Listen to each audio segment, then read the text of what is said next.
Welcome back for our third and final tobacco lecture. We'll start by talking about the pharmacology of nicotine. So when we talk about nicotine, we're talking about one of the active ingredients in tobacco, the primary active ingredient, and it is a liquid alkaloid. It's colorless and volatile.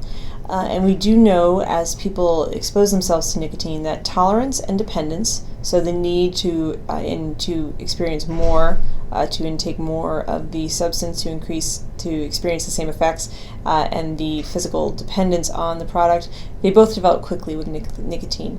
An important fact about nicotine is that it's actually highly toxic in large enough doses.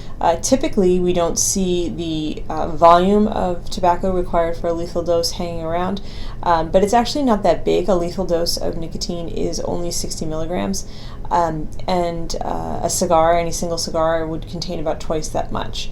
But if we think about the amount of time that it takes to inhale that tobacco, it's typically not delivered fast enough. We don't smoke the entire cigar quickly enough to experience those lethal effects, and it takes time to experience that, to intake that entire dose, which means that we're experiencing the dependence effects, but not the lethal effects of nicotine.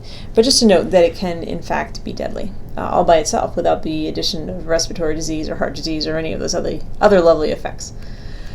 Okay, so absorption and metabolism. Along our centuries of experience with tobacco, we have found the most effective way to deliver nicotine. When we inhale nicotine, about 90% of the nicotine is absorbed into the bloodstream. 80 to 90% of it is then deactivated in the liver. But the more that we use nicotine, the more active the liver enzymes that deactivate it become. And this contributes to that tolerance, needing to smoke more cigarettes to experience the same effects. And again, like we were talking about with consistent heavy alcohol consumption, because of that change in liver activity and liver enzyme levels, we may decrease the effectiveness of other medications. So some important things to consider when we're trying to treat other kinds of conditions in smokers. All right, so the physiological effects, the direct effects of nicotine in the body. So in terms of its mechanism, the neurotransmitter that it mimics is acetylcholine. And it causes a release of adrenaline and an indirect sympathomimetic effect. So if we think back to our autonomous nervous system, these are the things that are beyond our conscious control. We've got the two branches, the sympathetic and the parasympathetic. So sympathetic is fight or flight, parasympathetic is rest and digest. So although people who smoke may say that they need to have a cigarette to calm themselves down, its primary mechanism is one of a stimulant. If we look at the effects of nicotine poisoning, we mentioned previously that it can actually cause death, but at lower levels, usually nausea, dizziness, and kind of a general sense of weakness. And this is something that beginning smokers may experience. We see it less often in experienced smokers, but among novice users, yes. And then acute nicotine poisoning, in addition to death, it can also cause tremors, convulsions, and paralysis, including breathing muscles. And again, because of the way that nicotine is typically consumed, this is a relatively rare process for a person to experience. In the central nervous system and the circulatory system, we see those things that we expect from a stimulant. We see increased heart rate, increased blood pressure, increased oxygen demands of the heart, and a decreased oxygen carrying ability of the blood. And that's where we start to see that long-term effect on heart disease and heart health. In addition to increasing the adhesiveness of platelets, so we get more need for blood, less oxygen in the blood, and think of the blood maybe becoming thicker and harder to move around. And that's how we start to see that relationship between smoking and heart disease. And then something that caused cigarettes to be a popular choice for dieters for many generations, reduced hunger. It inhibits the actual physical contraction in the stomach, and it also deadens taste buds, so food just doesn't taste as good. So we see these relationships with hunger and weight status as well.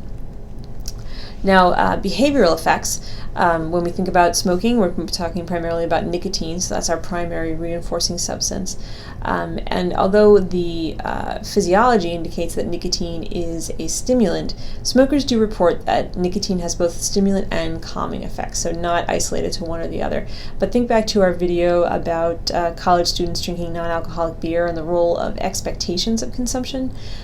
So we think that user expectation and then also the environment and genetics play a really important role in how different people experience the effects of tobacco as well. Now keep in mind our video from the first lecture, I believe. The tobacco industry claimed for decades that its products did not cause dependence. As early as 1988, the Surgeon General had issued a report that claimed the contrary, that cigarettes and other forms of tobacco are addicting, and that nicotine is the actual substance that causes addiction, and that the processes that determine tobacco addiction are similar to addiction to drugs like heroin and cocaine, so the stimulation of neurotransmitters and that sort of thing. So the science has been clear enough that the federal government took a stand on this since 1988, and it's only been actually fairly recently that the tobacco industry has started to be more honest about the effects of its products. So if you are a current smoker, which I hope you're not, or if you know someone who is, you're not alone. There are actually, and you're trying to quit, actually, you're not alone.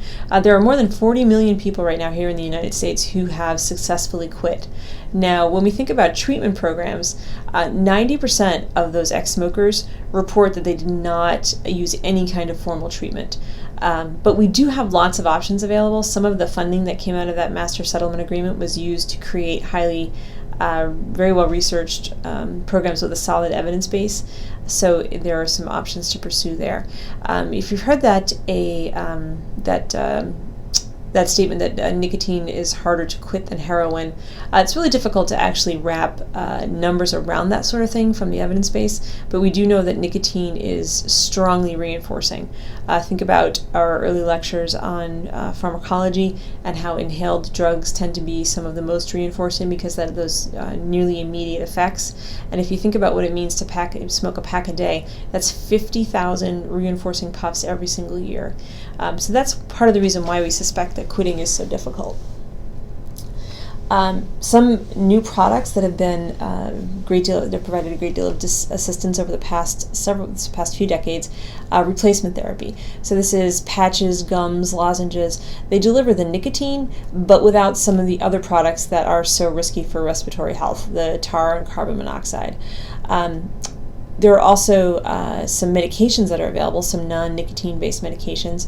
Zyban, or bupropion, is one that was actually created as an antidepressant, but as people started taking it for their depression, they found that they were able to quit smoking. Some of them were able to quit smoking easily as well. So some ways that we can address the dependence pathways that don't actually have to do with delivering nicotine there.